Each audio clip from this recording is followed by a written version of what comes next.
Hi guys, Neil at Italia Autos here. Welcome back to another video on the channel. Behind me we have a Punto Evo. I just thought I would give you a how's it holding up because we don't see many of these in the workshop.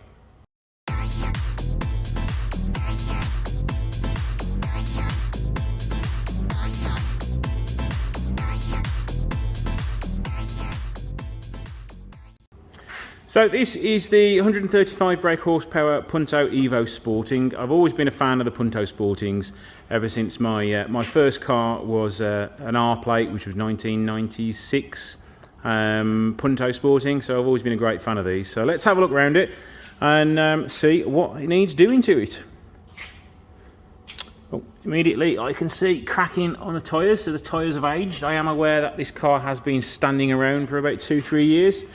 It came into me today for a service, so it can be back on the road, and I think the owner's going to be selling it.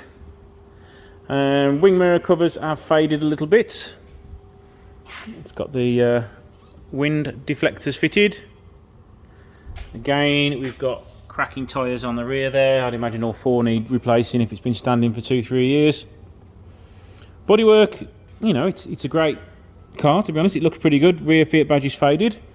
Small scrape on the rear of the bumper. All the alloy wheels actually look in good condition. They're quite a nice design as well, nice and chunky. But yeah, you can see more cracking on that rear wheel there, and more on that rear wheel, so it does need 4 tyres on it.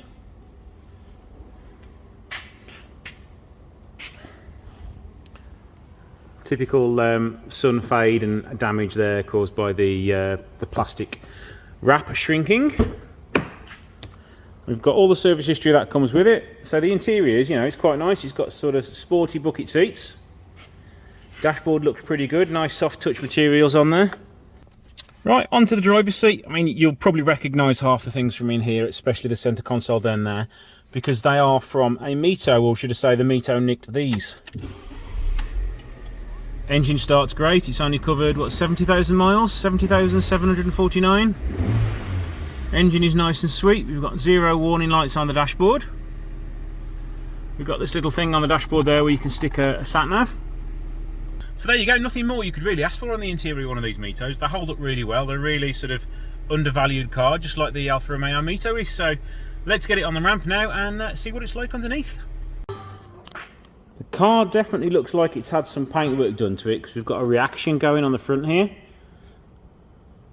And the same all along the front here. And you can see here, hopefully you can see it on camera, you see that line all the way around there? That's where it's got some filler in the bonnet. You can even see where it's cracked, look. So this bonnet's been repainted as well. It doesn't look as though the wing's been painted. Yeah, it's got some stone chips on it, but that's okay. Let's see what this side's like. Yeah, that doesn't look like it's been painted, but definitely had some work done to it on that front end there for one reason or another.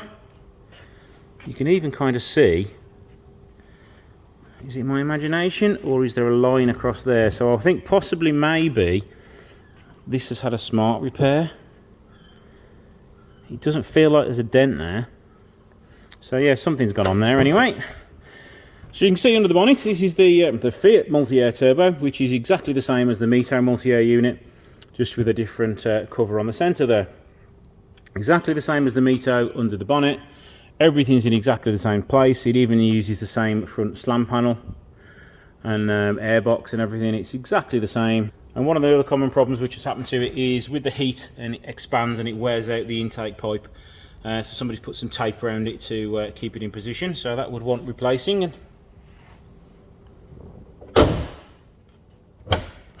So starting at the driver's side front, you can see the tyres aged that little bit more. I mean, looking at the tyre markings on the tyre, it is a like an 8-9 year old tyre. So there is no surprise there that it started cracking. I can hear on the other side, one of the suspension top mounts is starting to creak and groan when you turn the wheel around.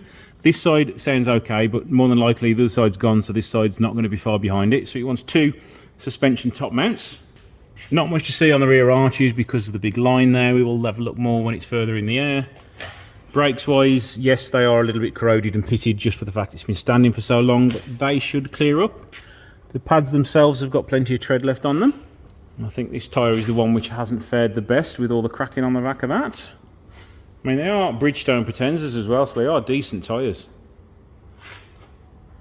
And now on to the final corner. See if we've got any play in this side.